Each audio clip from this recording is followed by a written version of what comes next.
I can't wait. 5, 4, 3, 2, 1. Bitch. I ain't scared of none of y'all niggas. Oh, hell no.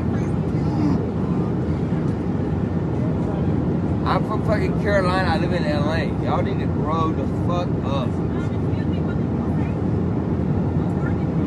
I live in LA. What's that? Yes, ma'am.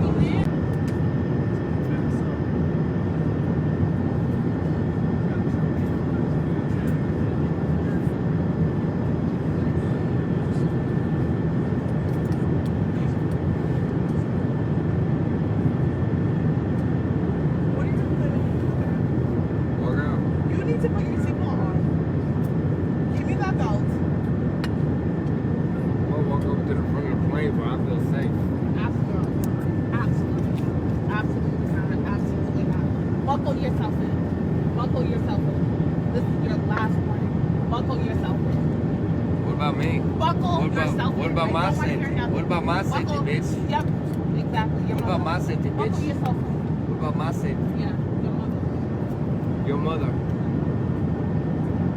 Your mother. Okay.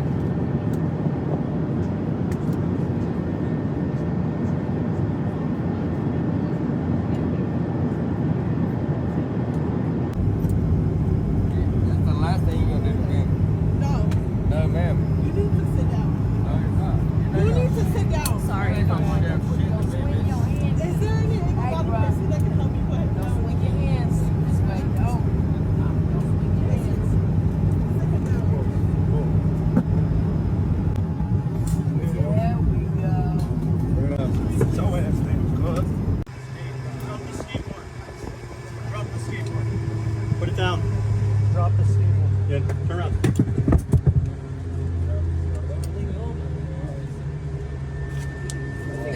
It's holiday. What? Talking all that.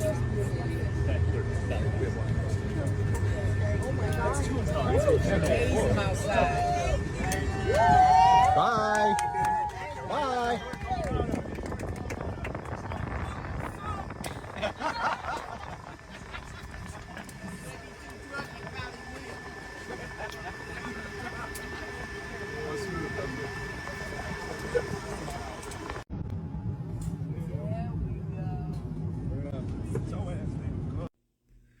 This was glorious.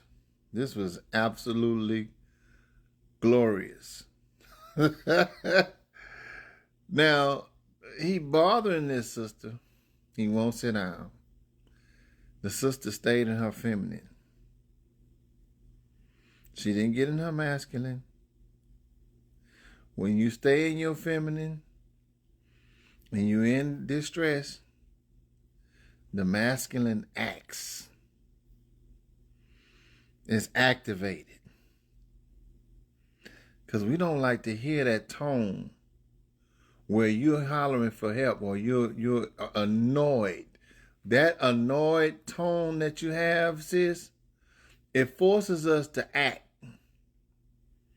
That's why y'all babies get their ass blistered when we're not gonna keep hearing that doggone noise in our ear. And you keep telling them children, go sit down and stop and stop and stop and don't do that. So now don't run in here, get out. No.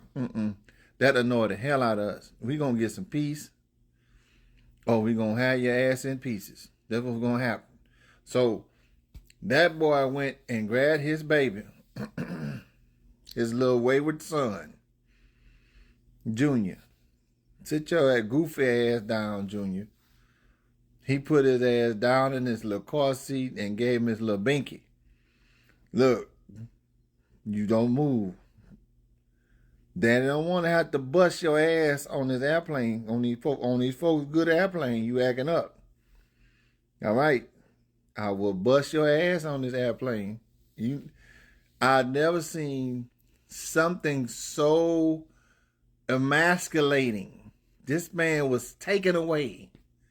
He had no power to resist. He felt helpless. He felt helpless. He was a toddler all over again in a matter of seconds. He was a toddler all over again. This man picked this man up, moved him across the room, sat him down in his seat, and said, "Sit your ass down."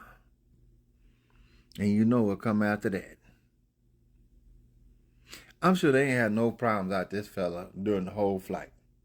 He was looking for his daddy's approval after that. "Daddy, see, I'm good, huh? I'm being good, right, Dad? Yeah. Okay, Dad. Yeah. All right, Dad. I'm good, right?" Mm-hmm. Cause Dad gonna blister your ass on these people plane. Passenger 57 on your ass. Man, that was glorious. I don't care. Listen, we need to come together, send that brother money, free steaks or whatever it is. Who is this man anyway? This is one of the most glorious moments. I've seen some stuff today that made me really proud of the black man. I swear to God. Y'all are doing it.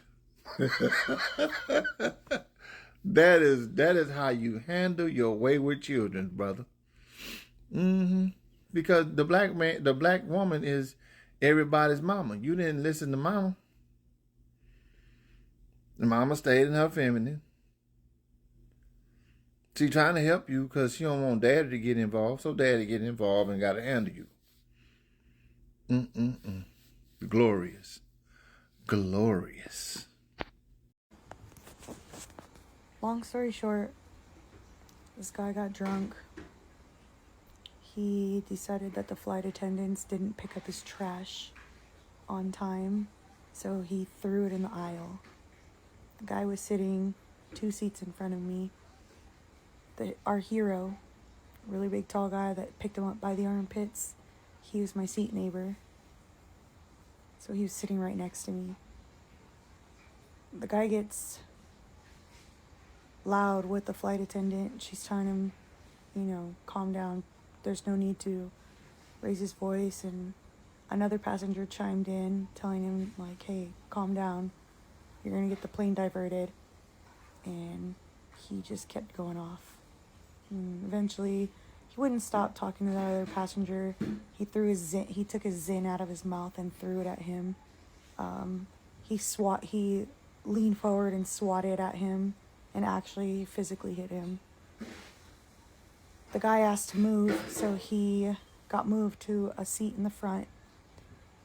And the guy that was drunk started picking on other people, and eventually got so out of hand that they had to tie him down with zip ties to the chair. And he broke out of that twice. And kind of at this point, we were all just keeping an eye on him because he was acting erratic. He took off his studded belt, and it looked like he planned to do something with it, but we called for... I went like this, and I waved to the flight attendant. Flight attendant came. She said, "What do you plan on doing with that?" And she ended up yanking that from his hands and taking the belt away from him. And I think during like the strapping down process, he actually hurt the flight attendant. So that's when the really big tall guy was asked to help try to strap him down, and that's what led to him picking him up and putting him in the chair because he kept getting up and he tried to physically attack another person, and he was getting in the flight attendant's face, like puffing up his chest to her and just all over the place. And I mean, eventually they told us we had to land. We landed in Grand Junction, Colorado, literally in the middle of nowhere. And he got arrested, and then people were interviewed. And then all the news was there at our baggage claim when we landed in LAX. And they were like sticking their cameras in our face, and it was quite annoying because our nonstop flight, 5 hours, turned into like 11 hours. And that kind of sucked. Cause yeah, ruined a lot of our plans. Whenever we see someone act belligerently on an airplane and then the video ends up on this app, we always say in the comment sections, we should stop serving alcohol on planes. Like, we gotta stop with the drinks and people are being overserved and they're wasted, blah, blah, blah. I'm proposing on my end, like, yeah, maybe not alcohol, that's probably a good idea, but more importantly, let's not have racist people. Like, let's not have egregiously, aggressively racist people on flights. That's hello, common denominator, right? Every single fucking time we see someone losing their shit on an airplane, it is either explicitly or implicitly racially motivated, or at least there's like some sort of racial element to it, whether they're literally like this guy with the Breezeway airline saying the N-word and whipping a belt in his hand and being absolutely like grand wizard whatever descendant parade. I don't know, it literally has more to do with racism than anything else. Like, people will drink on airplanes and do whatever else and take an edible and like call it a day, and they're not out here absolutely like just like trying to start a fucking clan on an airplane. Like, racism. So I know y'all all seen that video of the airplane incident where the big black dude picked that little white dude up and sat him down in that seat. I want to hear from the dude that picked him up. I want to hear from him. I want to hear what his side of the story to all this is and what he was thinking in his mind and all that. And if y'all have seen that video already, tag me in it. Go back and find it and tag me in that shit. Or if you see it, tag me in that shit, because I want to see that shit. Because I can only imagine what was going through his mind. And I want to know what's going through his mind now that shit's like viral. Like, you straight picked this man up underneath his fucking shoulder, underneath his armpits, like a little baby. They say he sat him down like it was sitting a kid down in a car seat. I would be so embarrassed if I was that other man.